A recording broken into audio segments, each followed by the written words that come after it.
One TV news. ముందుగా bulletin లో headlines చూద్దాం.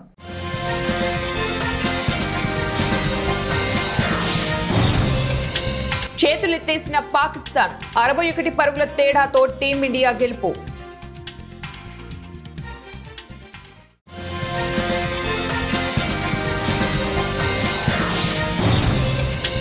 బడ్జెట్ను ప్రజల్లోకి తీసుకెళ్లాలి. టీడీపీ రాష్ట్ర అధ్యక్షుడు పల్లా శ్రీనివాసరావు.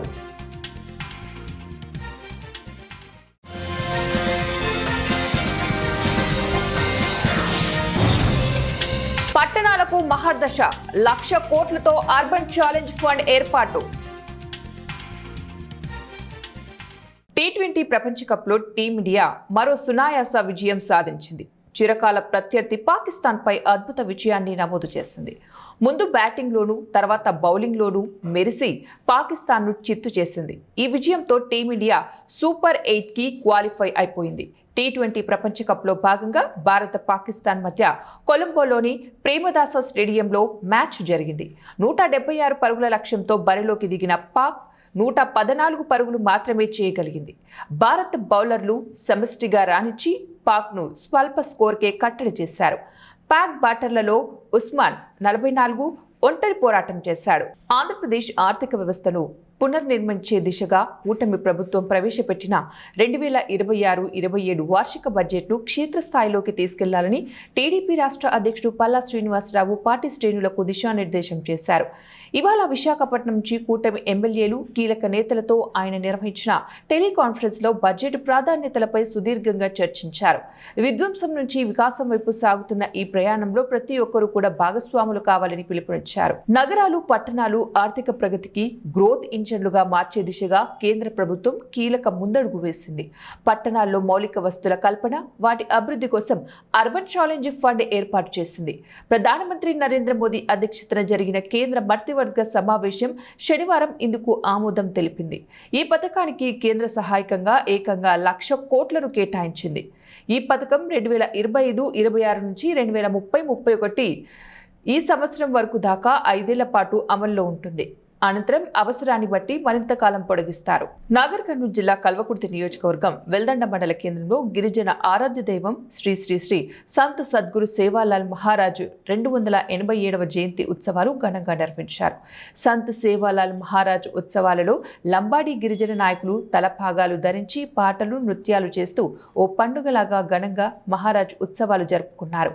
ఈ ఉత్సవాలలో ముఖ్య అతిథిగా Kalwakurthy MLA Kasireddy Narayana Reddy, TASK COO Sunkireddy రాఘవేంద్రారెడ్డితో పాటు Kalwakurthy market committee chairman Sanjeev Yadav, మాజీ సర్పంచ్ భూపత్ రెడ్డి తదితరులు పాల్గొన్నారు.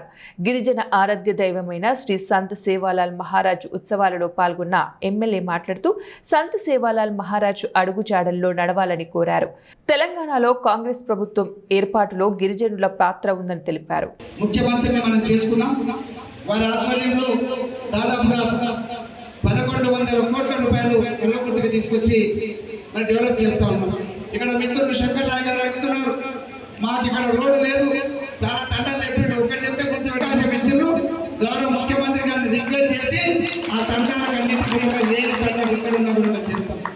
గతంలో ఎవరు లేనటువంటిది ఈరోజు పుణ్యది. ఈరోజు చెప్తా ఉన్నా, ఎన్ని తండాలకు రోడ్లు వేయించినాం, లెక్క పెట్టడానికి రోడ్లు వేయించినాం. ఇంకా చెప్పాలంటే గతంలో ఉన్నటువంటి ఎమ్మెల్యేలు ఎంతమంది చేసి అన్ని కూడా కలిపితే 1,100 కోట్లు రాదు. ఇప్పుడు ఇక్కడ 6 పెద్ద రోడ్లు వైడనింగ్ చేస్తా ఉన్నారు. పెద్ద రోడ్లు కూడా చిత్రకంగా వెళ్తుంది, కోట్ల నుంచి కలవకొట్టుకు వెళ్తుంది. ఇవన్నీ ముఖ్యమంత్రి గారి ఆధ్వర్యంలో రేవంత్ రెడ్డి గారు మనం అడిగినప్పుడే చేస్తూ ఉన్నాడు. ఇవన్నీ చేస్తాం. కానీ చాలా సంతోషకరమైనది ఏంటంటే గిరిజనులకు ఏదైనా ప్రభుత్వం ద్వారా ఏ లబ్ధి పొందినా కూడా వాళ్ళు దాన్ని అందిపుచ్చుకొని డెవలప్ అవుతున్నందుకు ప్రభుత్వం కూడా సంతోషిస్తాం. దాని ద్వారా బాగా చదువుకొని ఉన్నత స్థితికి వచ్చిన కుటుంబాలు మన కాన్స్టిట్యూన్సీలో వేలాది మంది, వందలు కాదు. నేను చూసా, గతంలో ఎప్పుడో కాలేజీ నడిపిస్తే అందులో గిరిజనులు, దళితులు కూడా ఉండేవాళ్ళు. గిరిజనులు చాలా ఫ్రంట్కి వెళ్ళిపోయారు. చాలా మందికి ఉద్యోగాలు వచ్చినాయి. ఈరోజు రిటైర్మెంట్ దగ్గరికి వస్తుంది. 10 సంవత్సరాలు అయితే వాళ్ళు కూడా రిటైర్మెంట్ అవుతారు. అప్పటి నుంచి చేస్తూ వస్తూ ఉన్నాం. ప్రభుత్వాలు కూడా అలా చేస్తూ ఉన్నాయి. తర్వాత ఎవరు అడిగినారు ప్రభుత్వం ద్వారా ఎవరైనా ఇంతవరకు వస్తున్నటువంటి డబ్బులు ఇప్పుడు కూడా మాకు సహాయం అందాలని చెప్పేసి మోడల్ లోన్ సంజీవ్ గారు అంటున్నారు. అవి కూడా ఇస్తారు. గిరిజన మహిళలకు ఆ సంఘాలకు వడ్డీ లేని రుణాల కింద ప్రభుత్వం ముఖ్యమంత్రి గారి ఆలోచన 1 కోటి మంది మహిళలను కోటీశ్వరులు చేయాలని. అందులో దాదాపుగా 25% మహిళలు ఈ గిరిజనులు ఉన్నారు. వారికి కూడా ఈ అవకాశం వచ్చింది. దీని ద్వారా ఇంకా మీరు డెవలప్ కావాలి. నేను చూస్తూ ఉన్నాను గిరిజనులు మిగతా వాడంటే నాకంటే కూడా బాగా కష్టపడతారు. బాగా కష్టం చేసి ఆ డబ్బులను నిల్వ చేసుకున్నటువంటి ప్రయత్నం పూర్తిగా మరి గిరిజనులు చేస్తూ ఉన్నారు. మంచి అలవాట్లు ఉన్నవాళ్ళు. మహాశివరాత్రి పర్వదినం సందర్భంగా శ్రీశైలం వెళ్లే భక్తులకు ఎలాంటి ఇబ్బందులు తలెత్తకుండా మార్కాపురం జిల్లా పోలీసులు ప్రత్యేక ఏర్పాట్లు చేశారు. దిగువ శ్రీశైలంగా పేరు పొందినటువంటి దోర్నాలలో పోలీసులు ప్రత్యేక ఏర్పాట్లు చేశారు. దోర్నాల శ్రీశైలం, దోర్నాల ఆత్మకూరు ఘాట్ రహదారుల్లో పోలీసులు బందోబస్తు నిర్వహిస్తున్నారు.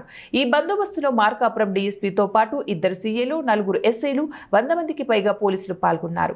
3 మొబైల్ జీపులు, 5 మొబైల్ ద్విచక్ర వాహనాల్లో సిబ్బంది నిరంతరం రహదారుల్లో ట్రాఫిక్ నిలిచిపోకుండా పర్యవేక్షణ చేస్తున్నామని ఎర్రగొండపాలెం సీఐ అజయ్ కుమార్ తెలిపారు. ఈ కార్యక్రమంలో దోర్నాల ఎస్ఐ వెంకటరమణ పాల్గొన్నారు.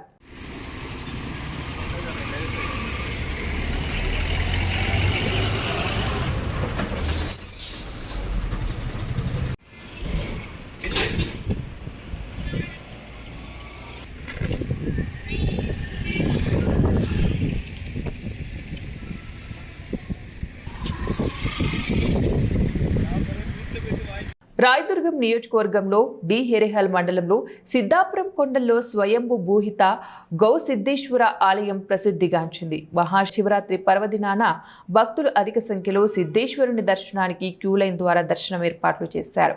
ఉదయం 6 గంటల నుంచే భక్తులు దర్శనం చేసుకుంటున్నారు. గో సిద్ధేశ్వరునికి రుద్రాభిషేకం, పాలాభిషేకం, బిల్వపత్ర అభిషేకం నిత్యం పూజలు నిర్వహిస్తున్నారు. ఆంధ్రప్రదేశ్తో పాటు కర్ణాటక రాష్ట్రాల నుంచి అధిక సంఖ్యలో భక్తులు తరలి వస్తున్నారు. మహాశివరాత్రి పర్వదినాన దర్శనానికి వచ్చే భక్తులకు ఎలాంటి ఇబ్బందులు కలగకుండా పోలీసులు గట్టి బందోబస్తు ఏర్పాటు చేశారు. గురుప్రసాద్ మరియు మిగతా ఎస్ఐలు మా సిబ్బంది పర్యవేక్షణలో ఈ పర్వదినాన్ని ప్రజలకందరికీ మంచి దర్శనం ఏర్పాటు చేసి వాళ్ళందరూ దేవుని ప్రార్థించి వాళ్ళు సుఖంగా వాళ్ళ ఇంటికి వెళ్ళాలనేసి ఒకే ఒక లక్ష్యంతో గత వారం రోజుల నుంచి ఇక్కడ తగిన ఏర్పాట్లు చేసి భక్తులకు ఎలాంటి అవాంఛనీయ సంఘటనలు జరగకుండా వారికి ఎలాంటి ఇబ్బందులు లేకుండా బందోబస్తు ఏర్పాటు చేయడం అనేది.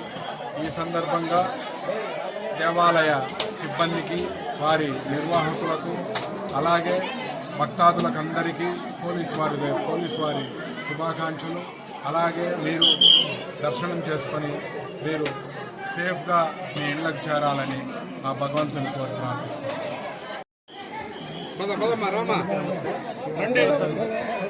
శివదర్శనం బాగా జరిగింది. దానికి తగ్గట్టుగా చర్యలు తీసుకుంది. చాలా ఏర్పాట్లు చాలా చక్కగా జరిగాయి. భక్తులు చాలా సహకరిస్తుంది. ధన్యవాదాలు. నమస్కారం అందరికీ. శివరాత్రి కార్తీక శుభాశయాలు. మేము వచ్చింది ఇప్పుడు సదే హైదరాబాద్ నుంచి వచ్చినాము. ఇక్కడ గవిసిద్ధప్ప అంటే అనంతపురం డిస్టిక్ రాయదుర్గ తాలూకులో ఉండే గవిసిద్ధేశ్వర టెంపుల్ ఇది. అంటే శివరాత్రిలో కృష్ణా జిల్లా బంటుమిల్లి మండలం మల్లేశ్వరం టీడీపీ కార్యాలయంలో శాసనసభ్యులు కాయిత కృష్ణప్రసాద్ ఆధ్వర్యంలో మీడియా సమావేశం ఏర్పాటు చేశారు. ఈ సందర్భంగా శాసనసభ్యులు కాయిత కృష్ణప్రసాద్ మాట్లాడుతూ రైతుని రాజును చేయాలి అని కూటమి ప్రభుత్వం ప్రవేశపెట్టిన బడ్జెట్ గత ప్రభుత్వం 2019 నుంచి 24 వరకు సాగునీటి రంగానికి ఒక్క పైసా కూడా ఖర్చు పెట్టలేదన్నారు. కూటమి ప్రభుత్వం సాగునీటికై 18,222 కోట్ల రూపాయలు ప్రవేశపెట్టిన ఏకైక ప్రభుత్వం తెలుగుదేశం పార్టీ అని అన్నారు. ప్రతి రంగాన్ని అభివృద్ధి చేసే విధంగా 3,32,000 లక్షల కోట్లతో బడ్జెట్ ప్రవేశపెట్టామన్నారు. కూటమి ప్రభుత్వం ద్వారా అభివృద్ధియే ధ్యేయంగా పనిచేస్తోందనడానికి నిదర్శనమన్నారు. ఏదైతే కూటమి ప్రభుత్వం అధికారంలోకి వచ్చిన వెంటనే హాత్ హోల్ ఫ్రీ క్యాంపెయినింగ్ అనే ఏపీఎల్ కార్యక్రమం ద్వారా లక్ష్యంగా మిగిలించి గుంతలు లేని ఆంధ్రప్రదేశ్ని గౌరవ ముఖ్యమంత్రి గారు, డిప్యూటీ సీఎం పవన్ కళ్యాణ్ గారు, అలాగే మన స్థానిక శాసకులు గాయత్రి దత్త గారు ఎన్నో రోడ్లకి మరమ్మతు చేసి స్కూల్కి వెళ్ళే వాళ్ళని, విద్యార్థులు, అలాగే హాస్పిటల్కి వెళ్ళే మహిళలు కానీ ఆటోలు తిరిగిన గ్రామాలకు కూడా రోడ్లన్నీ బాగు చేసి అవన్నీ కూడా సర్దిద్దారు. వెంటనే గ్రామాల్లో సీసీ రోడ్లు కూడా వందలాది కిలోమీటర్ల సీసీ రోడ్లు కూడా పునర్నిర్మాణం చేసిన ఘనత. కానీ ఈ రోజున వచ్చినటువంటి కూటమి ప్రభుత్వం అభివృద్ధి లక్ష్యంగా ఇచ్చినటువంటి ప్రతి హామీని కూడా నెరవేర్చుకుంటూ ఈరోజు ముందుకెళ్తా ఉంది. కేవలం మాటలతోనే కాకుండా చేతలతో చేసేటువంటి ప్రభుత్వం మన కూటమి ప్రభుత్వం ఈ సందర్భంగా తెలియజేస్తాం. ఇచ్చినటువంటి హామీలే కాకుండా ఇవ్వనటువంటి హామీలన్నింటినీ కూడా ఈ రోజున ప్రతి హామీని కూడా నెరవేర్చుకుంటూ ఈ రోజున కూటమి ప్రభుత్వం ముందుకెళ్తా ఉంది. ఈ రోజున ఏదైతే ఒక మంచి బడ్జెట్ని ప్రవేశపెట్టినటువంటి మరి కూటమి ప్రభుత్వానికి గౌరవ ముఖ్యమంత్రి నారా చంద్రబాబు నాయుడు గారికి, అలాగే ఫైనాన్స్ మినిస్టర్ గారికి ప్రత్యేకమైనటువంటి ధన్యవాదాలు, అభినందనలు తెలియజేస్తాము. ఈ రోజున మనం ఏ దిశగా వెళ్ళాలి, ఈ రాష్ట్రాన్ని స్వర్ణాంధ్రగా ఏ విధంగా తీసుకెళ్ళాలి, మరి పరిశ్రమలు ఏ విధంగా తీసుకొచ్చి ఇక్కడ మనం డెవలప్మెంట్ చేసుకోవాలి. కేటాయించినటువంటి మరి కూటమి ప్రభుత్వం మన ముఖ్యమంత్రి చంద్రబాబు నాయుడు గారికి రైతుల తరఫున మేము ధన్యవాదాలు తెలియజేస్తున్నాను. మరి సాగునీటి రంగంలో కానీ, మరి వ్యవసాయ రంగంలో కానీ పెద్దపీట ఇలాంటి బడ్జెట్ నేను ఎక్కడా చూడలేదు. అంటే రైతును రాజును చేయాలి అంటే ఇది రామరాజ్యం. రామరాజ్యం అంటే రైతులు, రాముడు ఎలా పరిపాలన చేస్తే ఆ రాముడు పరిపాలన చేసినప్పుడు రైతుకి ఎలాంటి ఇబ్బందులు లేవు. మరి అలాంటి ప్రభుత్వం కూటమి ప్రభుత్వం. చంద్రబాబు నాయుడు గారు కానీ, పవన్ కళ్యాణ్ గారు కానీ, మోడీ గారు కానీ. మరి మహాశివరాత్రి పర్వదినం సందర్భంగా ప్రముఖ శైవ క్షేత్రం అంబేద్కర్ కోనసీమ జిల్లా కొత్తపేట మండలం పలివెల శ్రీ ఉమా కొప్పులింగేశ్వర స్వామి వారి ఆలయాన్ని కొత్తపేట ఎమ్మెల్యే బండారు సత్యానందరావు దర్శించుకున్నారు. ఆలయ మర్యాదలతో అధికారులు ఎమ్మెల్యేకు స్వాగతం పలికారు. స్వామి అమ్మవార్లను దర్శించుకున్న ఎమ్మెల్యే ప్రత్యేక పూజలు నిర్వహించారు. తీర్థ ప్రసాదాలు స్వీకరించారు. అనంతరం శివరాత్రి పర్వదినాన్ని పురస్కరించుకుని నిర్వహించే రథోత్సవాన్ని ఎమ్మెల్యే ప్రారంభించారు. ఈ కార్యక్రమంలో కూటమి నాయకులు, కార్యకర్తలు పాల్గొన్నారు.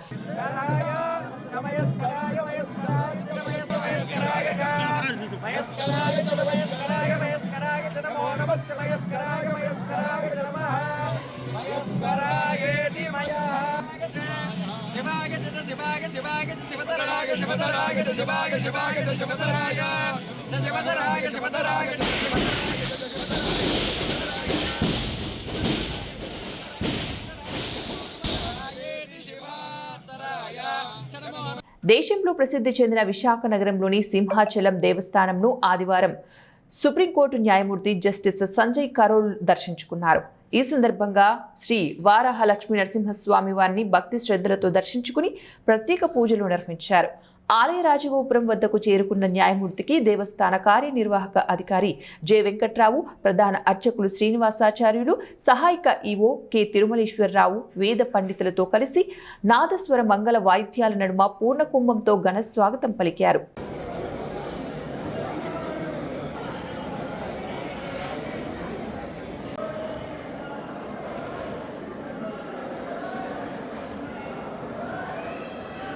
ఏలూరు జిల్లా కైకలూరు నియోజకవర్గం కైకలూరు మండలంలోని జాన్పేట గ్రామ పరిధిలోని ఈ నెల 26న జరిగే పద్మశ్రీ మందకృష్ణ మాదిగ బహిరంగ సభను జయప్రదం చేయాలని కోరుతూ తన జాతి బిడ్డలు పెద్ద ఎత్తున బహిరంగ సభకు తరలి రావాలని ఎంఆర్పీఎస్ మరియు ఎంఎస్పీ రాష్ట్ర నేత విస్సంపల్లి సిద్ధు మాదిగ ఆధ్వర్యంలో పిలుపునిచ్చారు. ఆయన ఈరోజు చాలా ప్రాముఖ్యత కలిగినటువంటి నాయకుడు, పద్మశ్రీ అవార్డు గ్రహీత. మరి ఆయన 3 దశాబ్దాలు పోరాటం చేసి ఎస్సీ వర్గీకరణ సాధించినటువంటి దమ్మున్న లీడరు, గట్స్ ఉన్నటువంటి నాయకుడు మందకృష్ణ మాదిగ గారు. అట్లాంటి నాయకుడు మరి ఈరోజు మన ఏలూరు పట్టణానికి రాబోతున్నారు. కాబట్టి కైకలూరు మండలంలో ఉన్నటువంటి, కైకలూరు నియోజకవర్గంలో ఉన్నటువంటి నా మాదిగ పెద్దలు, నా మాదిగ తల్లులు, నా మాదిగ తండ్రులు, నా మాదిగ విద్యార్థులు, యువకులు అందరూ కూడా పెద్ద ఎత్తున రేపు ఏలూరుకి చేరుకోవాల్సిందిగా ఈ సందర్భంగా కోరుతా ఉన్నాము.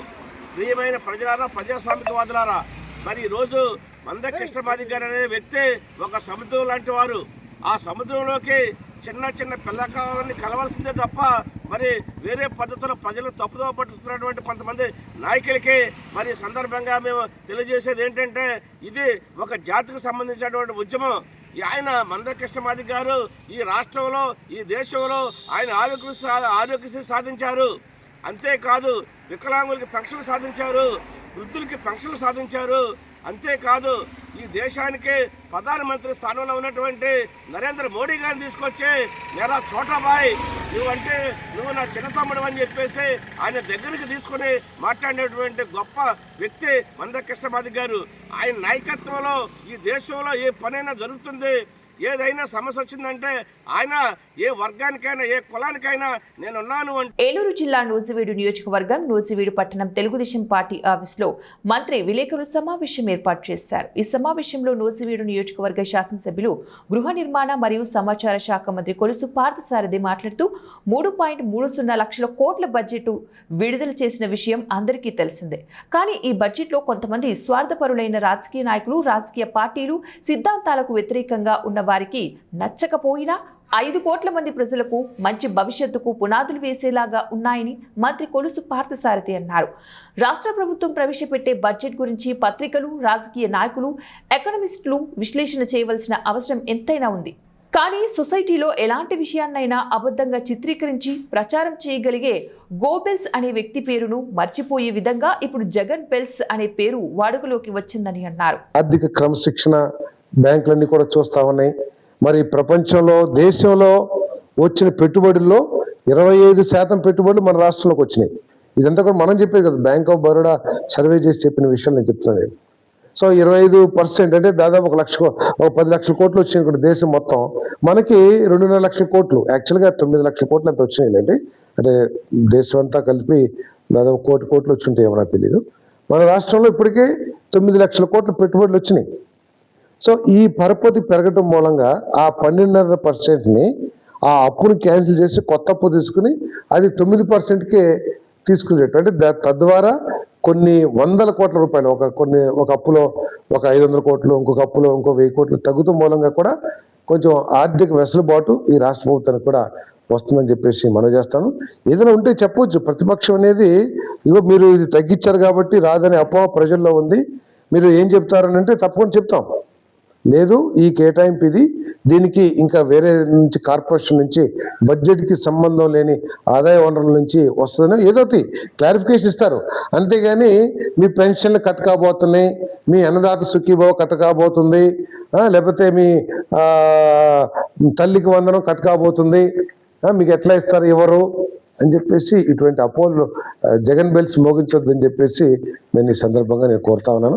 మరి మన నియోజకవర్గానికి కూడా మరి ఈ సంవత్సరం ఎందుకంటే క్యాపిటల్ ఎక్స్పెండిచరు చక్కగా సంతృప్తికరంగా కేటాయించారు కాబట్టి మన నియోజకవర్గానికి మన జిల్లాకి కావాల్సిన కేటాయింపులు తీసుకొస్తానని ప్రయత్నం చేస్తాను.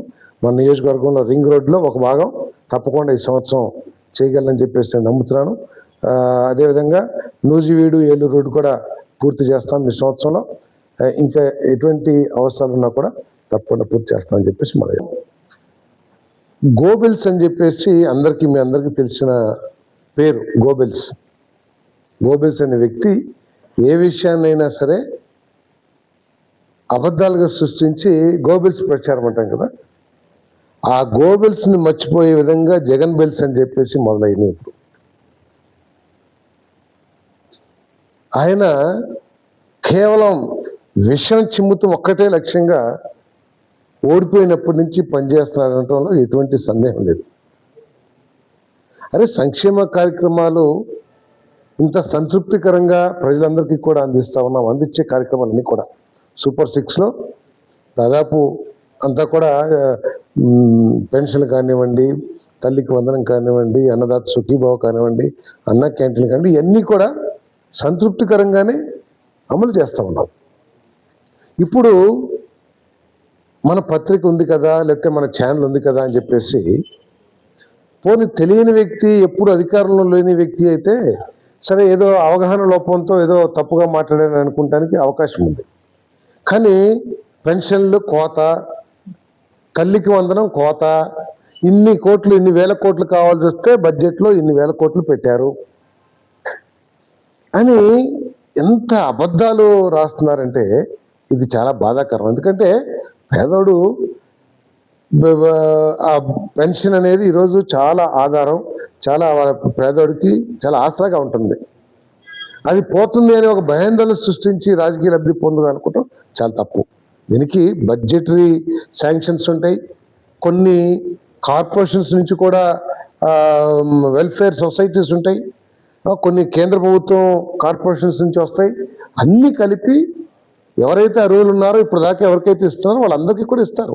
ఎక్కడైనా ఏ ప్రభుత్వం అయినా సరే ఇప్పుడు తగ్గిస్తాయి, కొన్ని ప్రభుత్వాలు వాళ్ళు తగ్గిస్తానికి ప్రయత్నం చేశారు, కానీ కూటమి ప్రభుత్వం ఎవరికి కూడా తగ్గించదు. రాబోయే రోజుల్లో ఇంకా అర్హత కలిగిన వాళ్ళకి ఇవ్వాలని కూడా ఆలోచిస్తున్నారనే విషయాన్ని మరి ప్రజలకి నేను స్పష్టంగా తెలియజేసుకున్నాను. కేవలం బురద జల్లటానికి, అనుమానాలు సృష్టించి రాజకీయ లబ్ధి పొందడానికి చేస్తున్నారు. ఏదైతే బులెటిన్ ముగించే ముందు మరోసారి హెడ్లైన్స్.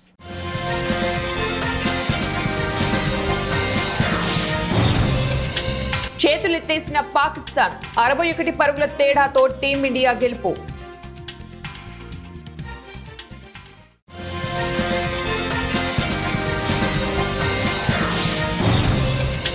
బడ్జెట్ను ప్రజల్లోకి తీసుకెళ్లాలి, టీడీపీ రాష్ట్ర అధ్యక్షుడు పల్లా శ్రీనివాసరావు.